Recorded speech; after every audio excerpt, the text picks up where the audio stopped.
It's a great pleasure to be here with all of you in the eternal and indivisible capital of our people. Everything we are, everything we will be, begins here in Jerusalem.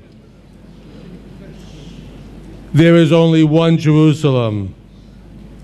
In this room today, we have representatives from 62 countries.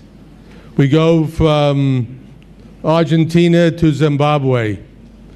And it's amazing. We have 550 people. We have 365 delegates. That is the most we've ever had. Matter of fact, it's twice what we've ever had.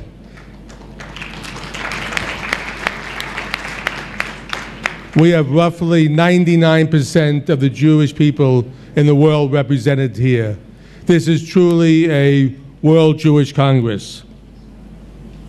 I come to you today also from another capital, the capital of my country, Washington, D.C., where last week we elected the first African-American president, Barack Obama.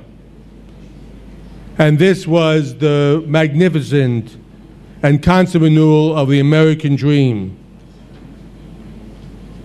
Everyone knows that last week we broke a long tradition. We got rid of bigotry.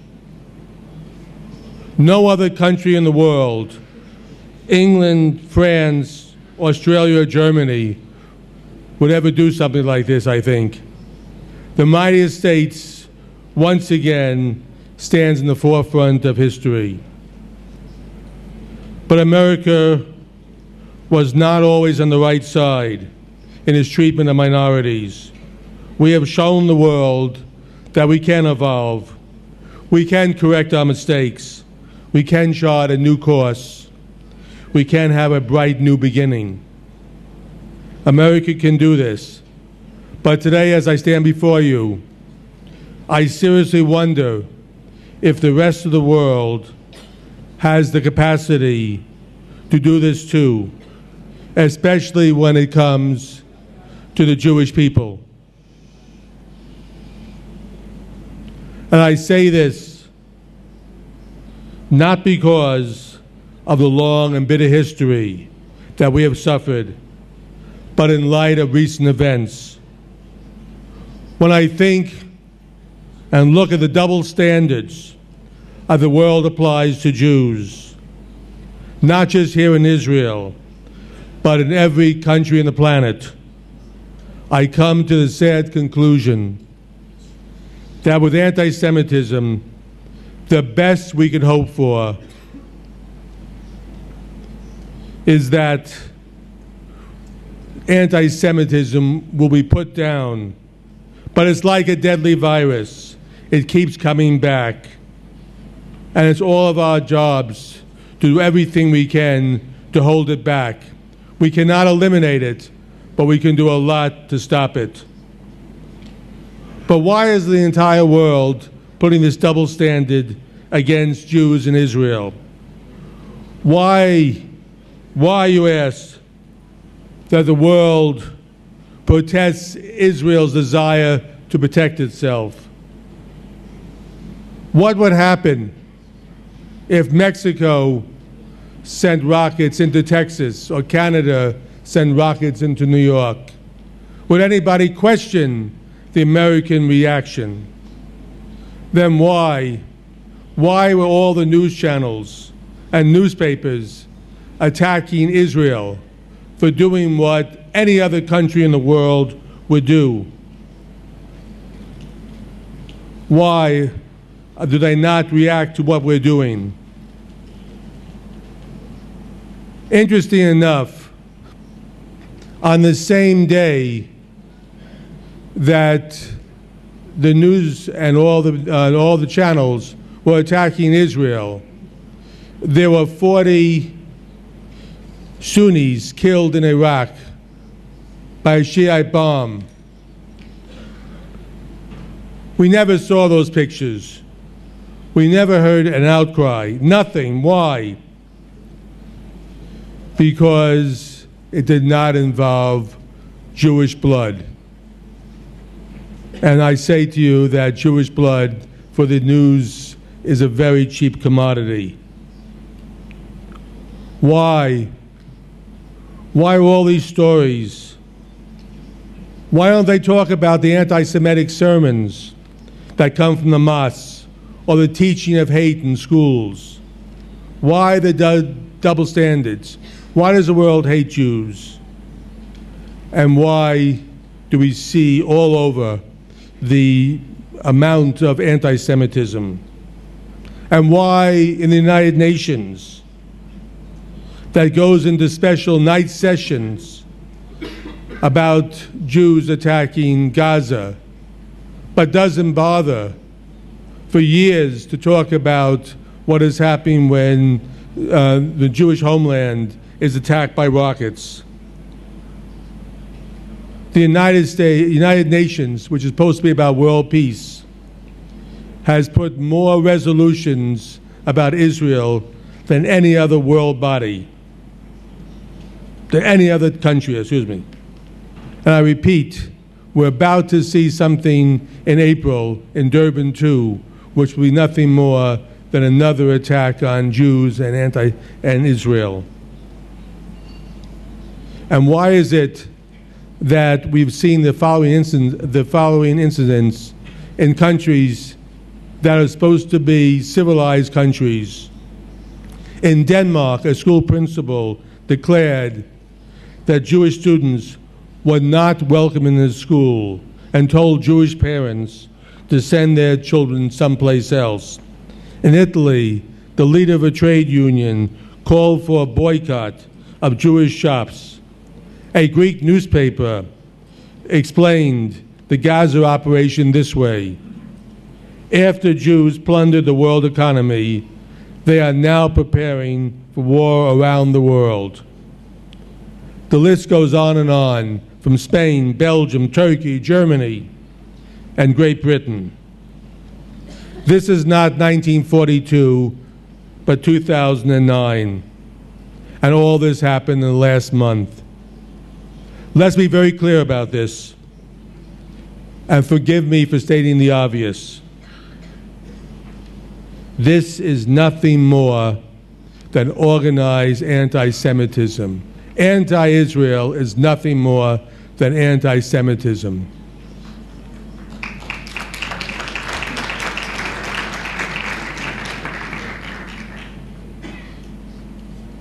We hear even things like gas the Jews, death to the Jews, kill the Jews.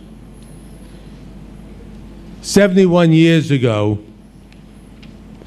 there was a major attack on synagogues.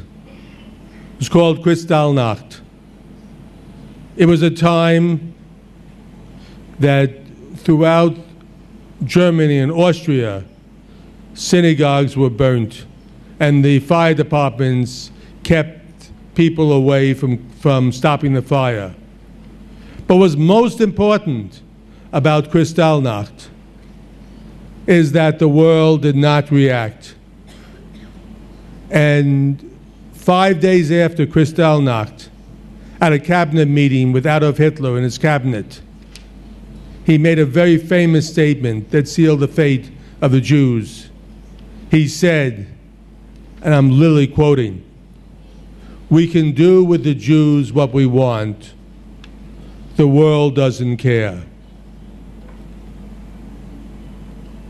I would like to also, although he's not here in the room at this moment, thank Moshe Kantor for what he did on the 7th anniversary of Kristallnacht, because he again made the world remember. He remembered, and it was an extraordinarily important symbol this past November. But we also look at various organizations that are supposed to be unbiased and care for all human beings. But these organizations, like the Red Cross, the Human Rights Watch, and NGOs that claim neutrality are nothing more than pro-Palestinian fronts. And I am very, very concerned about small communities all throughout the world that are threatened, and threatened in ways that they cannot protect themselves. But know this, in the small communities as well as large, you are not alone. You must always remember that you are part of a people that cares about your welfare and your safety and the safety of your children. I want you to know that I intend over the next 4 years to go to every major community where there is anti-Semitism on a sponsored government basis. Come and confront them. Too often we don't confront them. They can say things, do things, and no one reacts. And they say, not so dissimilar from what Hitler said, that we can do with it, say and do with the Jews what we want. We will confront them. We will embarrass them. We will attack them. And we will respond as strongly as we know how to do. I need every one of you, whenever you have in your communities a anti-Semitic or anti-Israel thing, to let us know. Let us know through our office in Paris or Brussels or New York, or any way you can. Let us know. And let us know the facts behind it, and we will react. Also, in addition to anti-Israel and anti-Semitism, we are also affected by what is happening in Iran. There's no question that Ahmadinejad is trying to take a great country like Iran and to make a nuclear bomb with only one purpose in mind, and that is the destruction of Israel. To me, that poses the gravest danger. And during the years, we will be working with the various governments to do everything we can to affect not only what the world thinks about Iran, but to hope and pray that Israel and the United States and Russia and other countries have the ability to stop this. Because if it's not stopped, not only is Israel, but the entire world is in danger.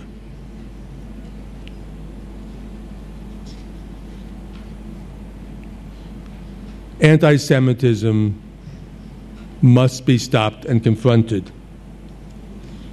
And we must do everything we can to stop it.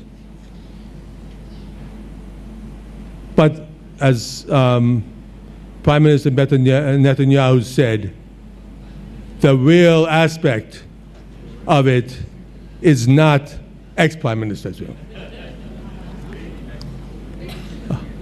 That was not a political statement. We must do what we can to make the various communities know that anti-Semitism is done and anti-Israel is done mainly by Muslim fundamentalists.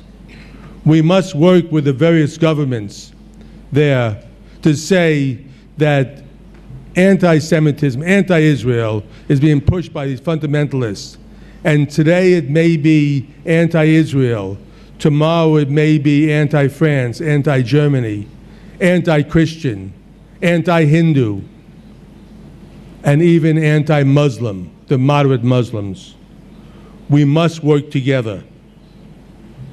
We must hold the line. We must speak with them and explain to them that in this century, the greatest danger we face is Muslim fundamentalism.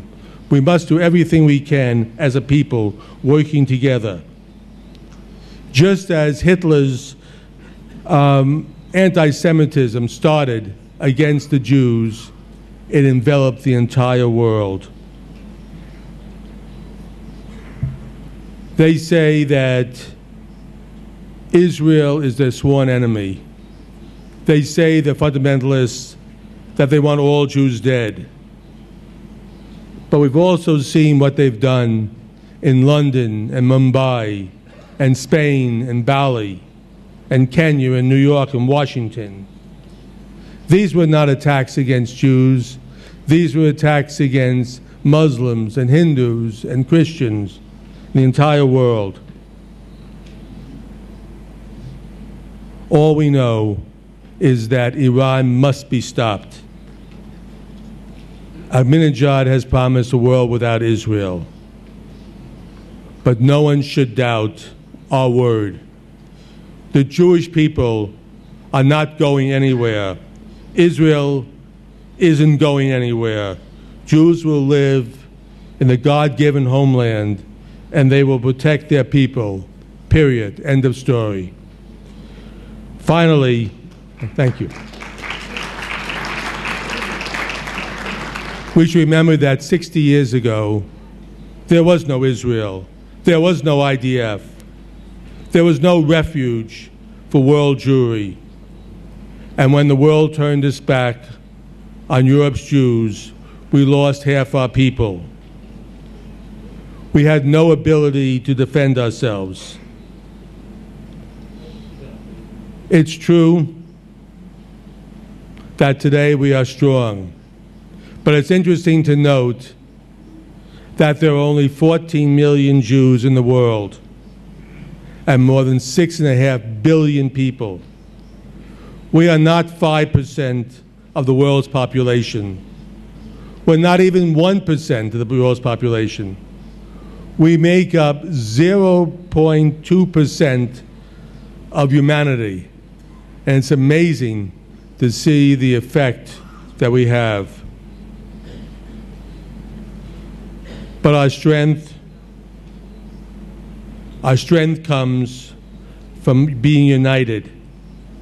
And we must always, always remember that we will defend ourselves. We will stand up for ourselves. We will not waver. We will never surrender. And we will never allow the clock to be turned back to the dark days. But we only can do it if we face these challenges together as one united people. Never forget, we stand on the shoulders of giants, great scholars, brilliant minds, grave and brave warriors who have accomplished the impossible. We have a continuity of 5,000 years against improbable and overwhelming odds. No other people on earth can do this. And we always will be there to protect each other. And we will make the world a better place for those who inhabit it. That's what it means to be a Jew. Thank you all.